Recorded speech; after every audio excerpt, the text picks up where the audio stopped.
అన్నదాత అన్నదాత మీ అన్నదాత, చెమటోడ్చి ఆహారాన్నందించే రైతన్నా, అనునిత్యం నీ కండదండగా నిలిచే నేస్తం ఎవరన్నా. అన్నదాత అన్నదాత మీ అన్నదాత.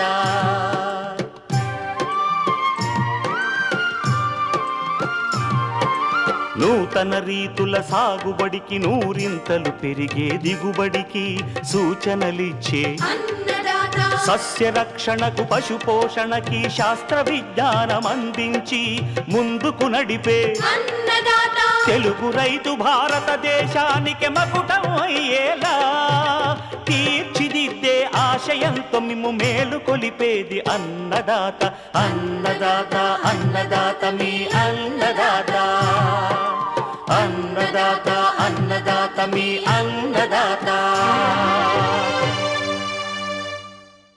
అన్నదాత ప్రేక్షకులకు నమస్కారం. ఈనాటి ముఖ్యాంశాలు: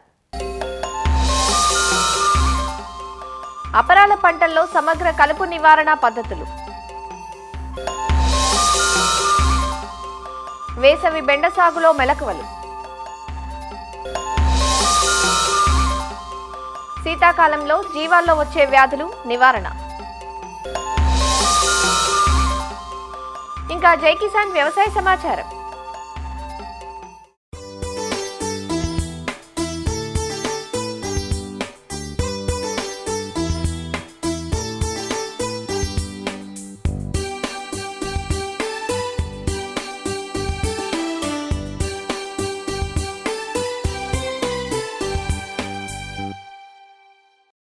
స్వల్పకాలంలో అందివచ్చే అపరాల పంటలు పెసర, మినుము. రబీలో మాగాణుల్లో దున్నకుండా రెండవ పంటగా సాగు చేస్తుంటారు కొన్ని ప్రాంతాల్లో రైతులు. మాగాణుల్లో వెదజల్లి సాగు చేసినప్పుడు భూమి తయారీకి పెట్టే పెట్టుబడి తగ్గటమే కాదు, సమయం కూడా ఆదా అవుతుంది. అదే మెట్టలో అయితే ఖరీఫ్, రబీ, వేసవి పంటలుగా 3 కాలాల్లో సాగు చేస్తారు. ఏ విధానంలో సాగు చేసినా కలుపు మాత్రం ప్రధాన సమస్యగా ఉంటుంది. వీటి నివారణకు ఇవాళ అనేక కలుపు మందులు అందుబాటులో ఉన్నాయి. వీటిని సమగ్ర పద్ధతులలో భాగంగా వాడుకోవాలి. మెట్ట మరియు మాగాణుల్లో సాగు చేయబడుతున్న పెసర, మినుము పంటల్లో కలుపు నివారణకు అందుబాటులో ఉన్న రసాయనాలను తెలియజేస్తున్నారు హైదరాబాద్ రాజేంద్రనగర్లోని ప్రొఫెసర్ జయశంకర్ తెలంగాణ రాష్ట్ర వ్యవసాయ విశ్వవిద్యాలయం అఖిల భారత సమన్వయ కలుపు యాజమాన్య విభాగం ప్రధాన శాస్త్రవేత్త డాక్టర్ భీమిరెడ్డి పద్మజ. పెసర మరియు మినుము పంటలను తెలుగు రాష్ట్రాల్లో అత్యధికంగా సాగు చేస్తున్నారు. వరి మాగాణంలో అయితే దున్నకుండా వరి కోసే ముందు ఒక వారం రోజుల ముందు నానబెట్టిన విత్తనాలను వెదజల్లడం అనేది పరిపాటి. అలాగే వేసవిలో సాగు చేయడానికి జనవరి 2వ పక్షంలో భూమిని బాగా తయారు చేసుకుని విత్తుకుంటారు. మరి ఈ 2 పద్ధతుల్లో సాగు చేసినప్పుడు కూడా మనకి కలుపు అనేది ప్రధాన సమస్యగా చెప్పుకోవచ్చు. కీలక దశల్లో కనుక కలుపు యాజమాన్యం సరిగా చేపట్టకపోతే కనుక దిగుబడులు బాగా క్షీణించడానికి అవకాశం ఉంది. కాబట్టి కలుపు యాజమాన్యం మీద అత్యంత జాగ్రత్త వహించాలి. వరి మాగాణుల్లో కనుక చూసుకుంటే విత్తిన వెంటనే మనము కలుపు మందులు పిచికారీ చేసుకోవడానికి ఏ విధమైన అవకాశము లేదు. మొక్కలు మొలిచిన తర్వాత 15 నుంచి 20 రోజుల లోపల కనుక మనము ఇమాజితాపైర్ అనే కలుపు మందును ఎకరానికి 300 మిల్లీలీటర్ల చొప్పున కనుక కలిపి పిచికారీ చేసుకుంటే వెడల్పాకు కలుపు కానీ అలాగే గడ్డి జాతి కలుపు మొక్కలు కానీ మొలిచిన వెంటనే ఎండిపోవడానికి అవకాశం ఉంది. అలాగే మరి ఈ వరి మాగాణంలో వేసుకున్నప్పుడు ఎక్కువగా సమస్య ఏంటంటే వరి కొయ్యకాలు చిగురించి లేదా అంతకుముందు రాలిన గింజలు మొలకెత్తడం అనేది కూడా పెద్ద సమస్యగా పరిణమించింది. మరి ఈ సమస్య నుంచి బయటపడాలంటే ఫెనాక్సాప్రాపిథైల్ అంటే విప్ సూపర్ అనే పేరుతో కలుపు మందు దొరుకుతుంది. ఈ కలుపు మందును ఎకరానికి 250 మిల్లీలీటర్ల చొప్పున కనుక కలిపి పిచికారీ చేసుకుంటే ఈ మొలిచిన కలుపు మొక్కలు అంటే వరి మొక్కలు కానీ అలాగే చిగురించిన కొయ్యకాలు కానీ ఎండిపోతుంది.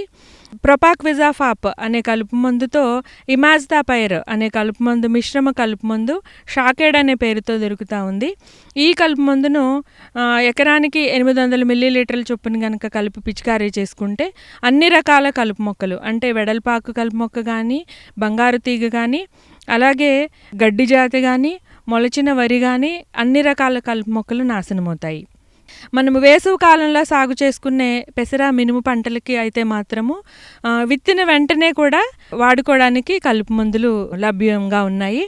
ఈ కలుపు మందులు వాడుకోవాలంటే కనుక విత్తిన వెంటనే 2 రోజుల లోపల పదునుండేలాగా చూసుకుని, అంటే ఇరిగేషన్ ఇచ్చుకొని ఎకరానికి పెండిమిథాలిన్ 30% ద్రావకాన్ని తేలిక నేలలైతే 1 లీటరు లేదా బరువైన నేలలైతే 1.5 లీటర్ వరకు మనం వాడుకొని కలుపు నివారణ చేపట్టవచ్చు. అలాగే ఇమాజితాపైర్ అనే కలుపు మందుతో పాటు ఈ పెండిమిథాలిన్ అనే కలుపు మందు, మిశ్రమ కలుపు మందు మనకి లభ్యమవుతా ఉంది. ఈ కలుపు మందు కూడా మనకి ఎకరానికి 1 లీటర్ చొప్పున కనుక వాడుకుంటే కనుక కలుపు మొక్కలు అనేవి మొలకెత్తక ముందే నాశనం అవుతాయి.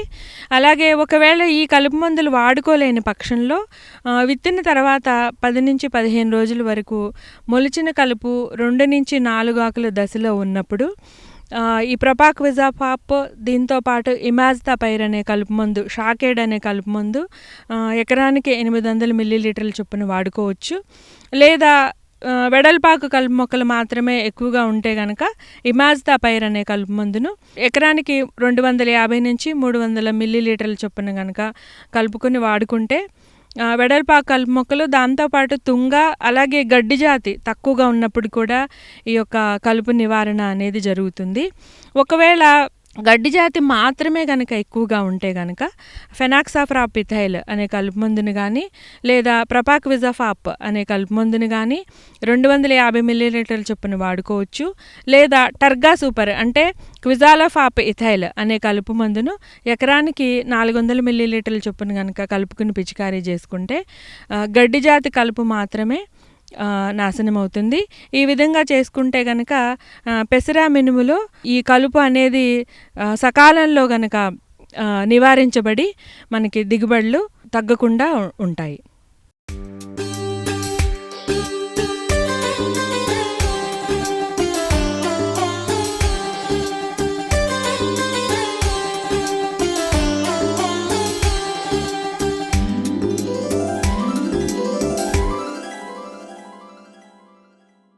సంవత్సరం పొడవునా మార్కెట్లో డిమాండ్ తగ్గని కూరగాయ బెండ.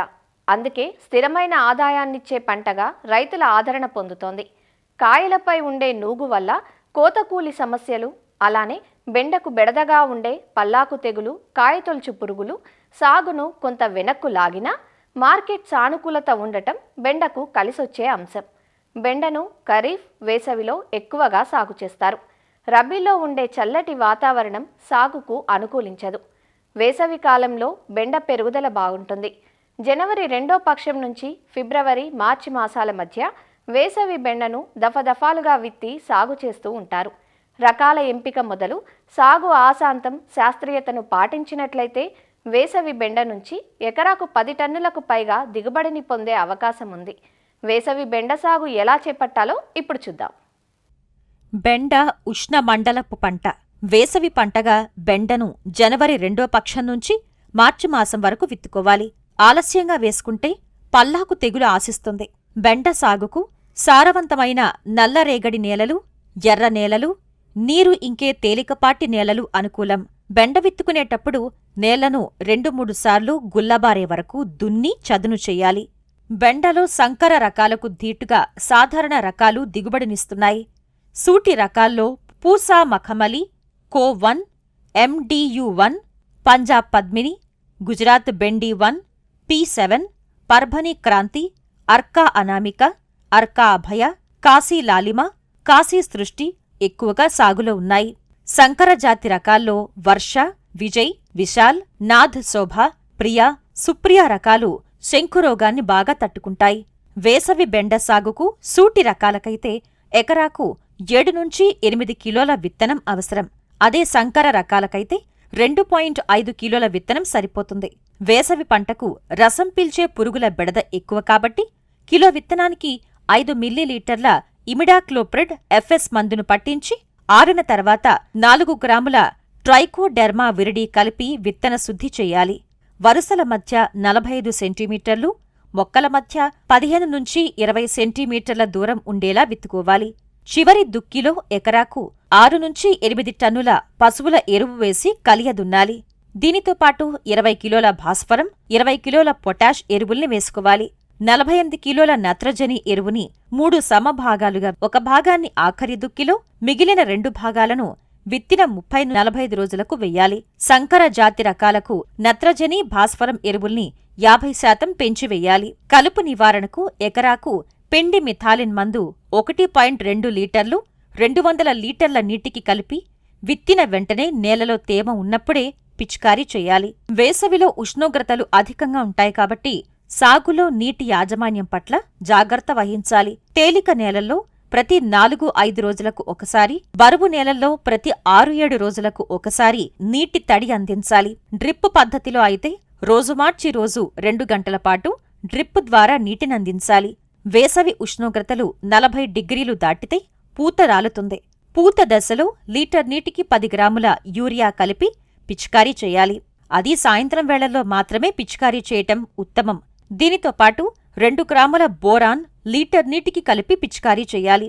నాటిన 30 రోజుల నుంచి కోత వరకు చీడపీడల సమస్య అధికంగా ఉంటుంది. మొవ్వు తొలిచే పురుగు మొక్క పెరుగుదల దశలో మొవ్వును, పూత కాత దశలో కాయను తొలిచి నష్టం చేస్తుంది. పురుగు నివారణకు రంధ్రం చేసిన ప్రాంతం నుంచి 1 అంగుళం కిందకు కొమ్మల్ను తుంచి నాశనం చేయాలి. కాయతొలుచు పురుగుల ఉనికిని గమనించేందుకు లింగాకర్షక బుట్టల్ని ఎకరాకు 4 చొప్పున అమర్చాలి. ఎకరాకు 20,000 చొప్పున ట్రైకోగ్రామా బదనికలను పూత దశలో వారానికి ఒకసారి పొలంలో వదలాలి. ఇలా చేస్తే ఇవి కాయతొలుచు పురుగు గుడ్లను తినేస్తాయి. ఇవి విడుదల చేసిన సమయంలో ఎలాంటి పురుగు మందుల్ని పిచికారీ చేయకూడదు. తర్వాత లీటర్ నీటికి 2 గ్రాముల బీటీ మందు లేదా 2 మిల్లీలీటర్ల ప్రొఫెనోఫాస్ 10 రోజుల వ్యవధిలో 2 సార్లు పిచికారీ చేయాలి. బెండకు మరో సమస్య పల్లాకు. దీన్నే మొజాయిక్ వైరస్ తెగులు అంటారు. ఈ తెగులు ఆశించినప్పుడు ఆకుల ఈనెలు పసుపు రంగుకు మారి కాయలు గిడసబారి తెల్లగా మారిపోతాయి. ఇది తెల్లదోమ ద్వారా వ్యాపించే వైరస్ తెగులు. నివారణకు తెగులును తట్టుకునే రకాలను వేసుకోవాలి. తెగులు ఆశించిన మొక్కల్ని పీకి నాశనం చెయ్యాలి.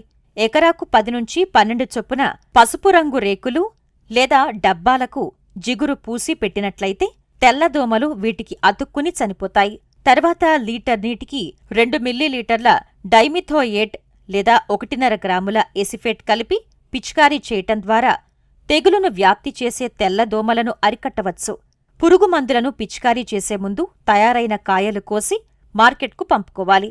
బెండ పంట విత్తిన 45 నుండి 50 రోజులకు మొదటి కోత మొదలవుతుంది. ప్రతి 2-3 రోజులకు కాయలు కోయాలి.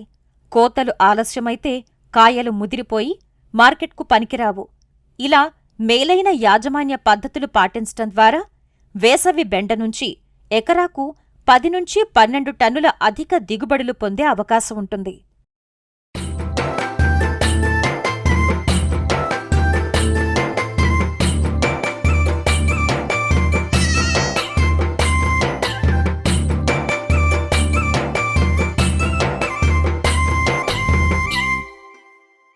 ప్రస్తుతం రాత్రివేళల్లో నమోదవుతున్న అత్యల్ప ఉష్ణోగ్రతలతో చలి ప్రభావం పెరిగింది.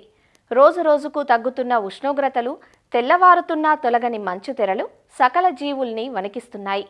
మూగ జీవాలపైన చలి ప్రభావం ఎక్కువగా ఉంటుంది. కురుస్తున్న మంచు, వణికించే చలిగాలుల మధ్య మేతల కోసం ఆరుబయటకు వెళ్లే జీవాలు ఒత్తిడికి లోనై పలు రకాల వ్యాధులకు లోనవుతూ ఉంటాయి. వ్యాధుల నివారణ కన్నా నిరోధమే ముఖ్యం. అంతేకాదు, ఆ వ్యాధులను గుర్తించిన వెనువెంటనే నివారణ చర్యలు చేపట్టడం ముఖ్యమే. లేదంటే ప్రాణ నష్టం సంభవించి రైతుకు ఆర్థిక నష్టం వాటిల్లుతుంది. ఈ కాలంలో జీవాలకు సోకే వ్యాధులు నివారణకు పాటించాల్సిన మెలకువలను తెలియజేస్తున్నారు విశాఖ జిల్లా పశుసంవర్ధక శిక్షణా కేంద్రం సహాయ సంచాలకులు డాక్టర్ ఎం ప్రసాదరావు.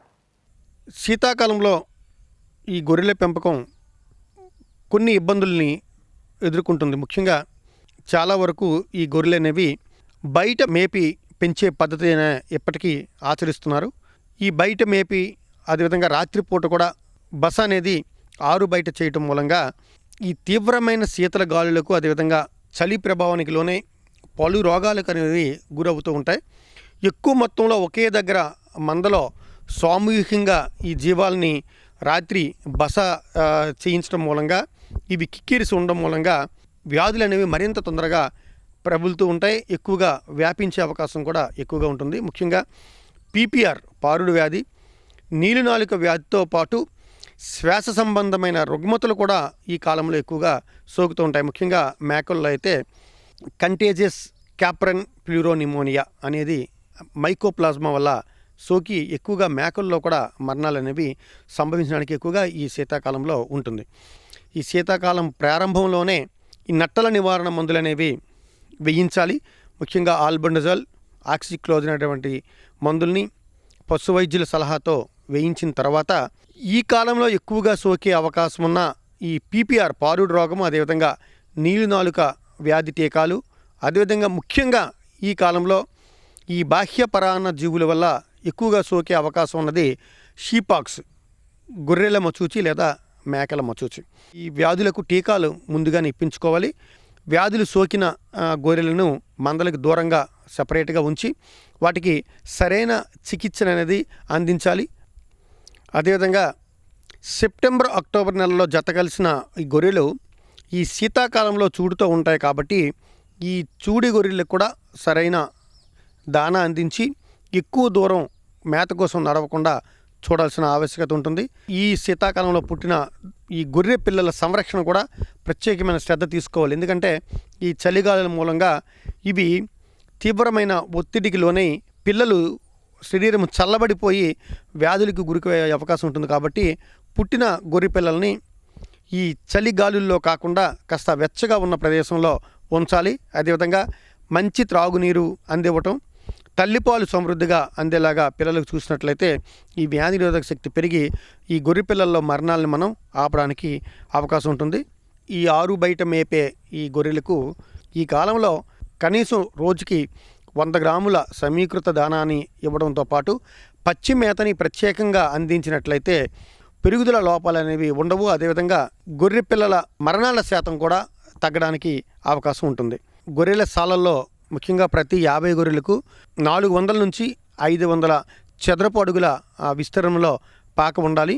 అంతేకాకుండా ఆరు బయట తిరగటానికి అంతకంటే రెట్టింపు అంటే 800 నుంచి 1000 చదరపు అడుగుల ఖాళీ స్థలం అనేది ఉన్నట్లయితే పాకల యాజమాన్యం అనేది బాగుంటుంది. ముఖ్యంగా ఈ శీతాకాలంలో చలికి గొర్రెలన్నీ ఒకే చోట కిక్కిరిసి ఉండడం, దీని మూలంగా మలమూత్రాలతో ఆ పరిసరాలంతా కూడా అపరిశుభ్రంగా ఉండడం వల్ల ఈ మందల్లోనూ అదేవిధంగా పాకల్లో కూడా అమ్మోనియా శాతం పెరిగి న్యూమోనియా వంటి శ్వాస సంబంధమైన వ్యాధులతో పాటు ఈకోలై, కాక్సిడియోసిస్ వంటి వ్యాధులు సోకే ప్రమాదం కూడా ఎక్కువ ఉంటుంది. కాబట్టి ఎప్పటికప్పుడు పరిశుభ్రపరుస్తూ ప్రతి వారానికి ఒకసారి అయినా సరే ఈ పొడి సున్నాన్ని చల్లినట్లయితే ఈ క్రిములు నశిస్తాయి. అదేవిధంగా తేమ కూడా తగ్గి పాక పొడిగా ఉండే అవకాశం ఉంటుంది. తర్వాత దోమలు, ఈగల వల్ల ఈ వ్యాధులు సోకే అవకాశం ఎక్కువగా ఉంటుంది. కాబట్టి ఈ బాహ్య పరాన్న జీవుల నిర్మూలన కొరకు బోటాక్స్ వంటి మందుల్ని ప్రతి లీటర్ నీటిలో 4 నుంచి 5 ml చొప్పున కలిపి షెడ్ లోపల అదేవిధంగా పరిసర ప్రాంతాల్లో పిచికారీ చేయాల్సి ఉంటుంది. అదేవిధంగా ఈ రాత్రిపూట సాంప్రదాయ పద్ధతిలో వేసే ఈ వేప పొగ ఈ దోమల బెడద నుంచి ఈ గొర్రెల్ని కాపాడడానికి అవకాశం ఉంటుంది.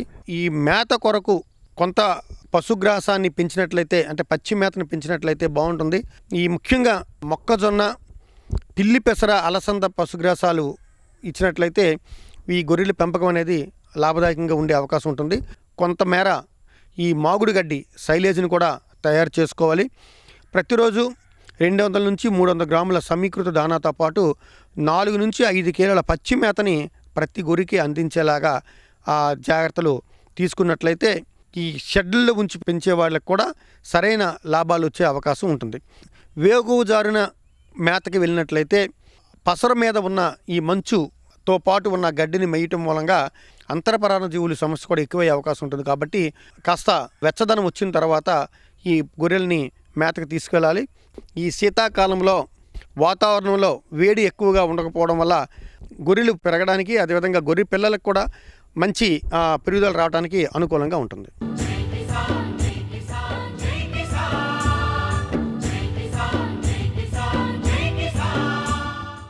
వ్యవసాయ సమాచారం ఇప్పుడు జై కిసాన్లో చూద్దాం. రాజేంద్రనగర్లోని శ్రీ కొండా లక్ష్మణ్ తెలంగాణ ఉద్యాన విశ్వవిద్యాలయంలో చామంతి దినోత్సవం జరిగింది. చామంతి సాగుపై రైతులకు అవగాహన కల్పించడంతో పాటు విశ్వవిద్యాలయం నుంచి అభివృద్ధి చేసిన రకాలను రైతులకు పరిచయం చేసేందుకు ఈ కార్యక్రమం ఏర్పాటు చేస్తున్నట్లు ఇక్కడి శాస్త్రవేత్తలు చెబుతున్నారు. ఈ కార్యక్రమంలో తెలంగాణ వ్యవసాయ రైతు సంక్షేమ కమిషన్ మెంబర్ సెక్రటరీ భవానీరెడ్డి, ఉద్యానవర్సిటీ వీసీ రాజిరెడ్డి, ప్రొఫెసర్లు, శాస్త్రవేత్తలు, అధిక సంఖ్యలో పూల సాగుదారులు పాల్గొన్నారు. ఫ్లోరికల్చర్ స్టేషన్లో ఏర్పాటు చేసిన ఈ చామంతి సాగుపై అవగాహన సదస్సుకు ఇక్కడికి అందరూ కూడా రావడం జరిగింది. ఇక్కడికి ఇచ్చేసిన రైతులందరికీ కూడా శుభాభినందనలు. నిజంగా కూడా మీరు సాగు విస్తీర్ణం పెంచడానికి తోడ్పాటు అందిస్తూ ఉన్న రాష్ట్ర పూల సంపదకు మీరు తోడ్పాటు అందిస్తున్న విధం చాలా బాగుంది. ఇంకా కూడా ఎక్కువ ఎకరేజ్ పెంచడానికి కూడా మీరు ముందుకు రావాలి. మీ సహకారం ఉంటేనే అధికారులతో పరస్పరం మీరందరూ కూడా మంచిగా చర్చించుకొని లాభం పొందుతూ మీరు ముందుకు వెళ్ళాలని చెప్పి మేము కోరుకుంటా ఉన్నాము. ఇక్కడ దాదాపుగా మనకు 120 రకాల క్రైసాంథమం రకాలు ఉన్నాయి. ప్రతి సంవత్సరము ఇక్కడ జరుపుకుంటాము. 120 రకాలు మన దగ్గర ఉన్నాయి. ఇంకా కొత్త కొత్త రకాలు కూడా బయటి రాష్ట్రాల నుంచి తెచ్చి ఇక్కడ పరీక్ష చేయడం జరుగుతుంది. ఒక చామంతే కాకుండా మిగతా పూలకు సంబంధించినటువంటి అంశాల మీద కూడా గులాబీ కానివ్వండి, అలాగే జరబర కానివ్వండి, సో మిగతా పూల పంటల గురించి కూడా ఇక్కడ తెలుసుకోవడానికి అవకాశం ఉంటుంది. మన రాష్ట్ర ప్రభుత్వం, కేంద్ర ప్రభుత్వం ఇప్పుడు ఈ ఎక్కువ ఉద్యాన పంటల మీద శ్రద్ధ పెడతా ఉంది. మేము పోయినసారి ఎకరాన్నర వేసినాము. వర్షాకాలం అంతా దెబ్బతిన్నది. ఇప్పుడు సుగంధ వేసినాము. ఒక 30 గుంటలు వస్తారు. మంచిగా వెళ్తుంది. కానీ దాదాపు నాడు 80 పోతున్నాయి, 100 పోతున్నాయి. ఇప్పటికైతే మంచిగానే పోతున్నాయి. కానీ మేము పూలు వర్షాకాలంలో 2 ఎకరాలు వేసినాం సార్. 2 ఎకరాలు వేస్తే అది పోయింది. ఓ అర్ధ ఎకరా ఎంట చిరికేసింది. అది బసాయించింది. అది అమ్మింది రేటు. ఇప్పుడు మళ్ళీ 1 ఎకరా ఇప్పుడు బొండకు పంటకు వస్తుంది. ఇంకా వారం నెల అయితే స్టార్ట్ అవుతుంది అనుకో. అప్పటిదాకా ఇంకా ఇప్పుడు ఏం లేదు. లిల్లు ఉన్నది, 2 ఎకరాలు లిల్లు ఉన్నది. లిల్లు వెళ్తుంది. పూలలో ఒకసారి వస్తుంది, ఒకసారి పోతుంది. ఒక చేను వస్తే ఒక చేను పోతుంది. నేను లిల్లు వేసిన ఎకరా. వాళ్ళు వర్షాలు పడి మొత్తం పోయినాయి. చామంతి చెట్లు కూడా రోగం పడి చాడిపోయినాయి ఎకరేస్తే. హైదరాబాద్ చుట్టుపక్కల ప్రాంతాల్లో పూలు సాగు చేసే రైతులు అధిక సంఖ్యలో చామంతి దినోత్సవానికి హాజరయ్యారు. ఇక్కడి శాస్త్రవేత్తలు అభివృద్ధి చేసిన దాదాపు 120 రకాలను ఆసక్తిగా తిలకించారు. సదస్సు ఏర్పాటు చేసి రైతులకు సాగులో మెళకువలు అందించడంతో పాటు వాణిజ్య సాగుకు అనువైన రకాలను రైతులకు పరిచయం చేశారు ఇక్కడి శాస్త్రవేత్తలు.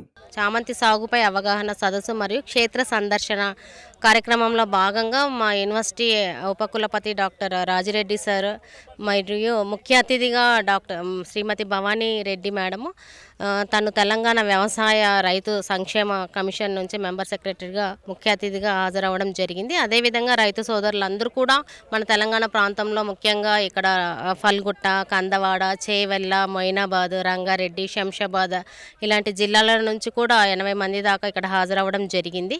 కార్యక్రమంలో భాగంగా మా పరిశోధనలో మేము చేపట్టే చామంతిలో మేము చేసే పరిశోధనల గురించి, పంట కోత అనంతరం ఎలాంటి జాగ్రత్తలు తీసుకోవాలి, ఫర్టిలైజర్ షెడ్యూల్ ఎంత ఇవ్వాలి, అదేవిధంగా వాతావరణం, నేల కలుషితం కాకుండా ఎలాంటి సేంద్రియ వ్యవసాయ పద్ధతులను పాటిస్తే అధిక దిగుబడులు వస్తాయి, సేంద్రియ వ్యవసాయానికి అదేవిధంగా రాసాయనిక వ్యవసాయానికి తేడా ఎలా ఉంది అనేది రైతులకి ఇక్కడ చూపించడం జరిగింది. ముఖ్యంగా ఈ చామంతి పండుగ ఈ కార్యక్రమము ప్రతి సంవత్సరం, అంటే ఇది 3వ సంవత్సరం, గత 2 సంవత్సరాలు ఇది 3వ సంవత్సరంగా జరుపుకుంటున్నాము.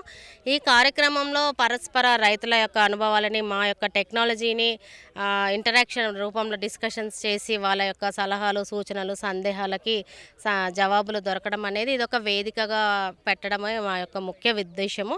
అంతేకాకుండా మా దగ్గర చామంతి దాదాపు 120 రకాలు భారతదేశం నలుమూలల నుంచి అధిక దిగుబడినిచ్చే వంగడాలని మేము సేకరించి మన తెలంగాణ రాష్ట్ర నేల, వాతావరణము ఎటువంటి రకాలు అనుకూలంగా ఉంటాయి, ఏ రకాలు అధిక దిగుబడులు వస్తాయి అనేది అలాంటి రకాలను ఎంపిక చేసి మేము అభివృద్ధి చేసి రైతులకి కటింగ్స్ రూపంలో సరఫరా చేయడం జరుగుతుంది.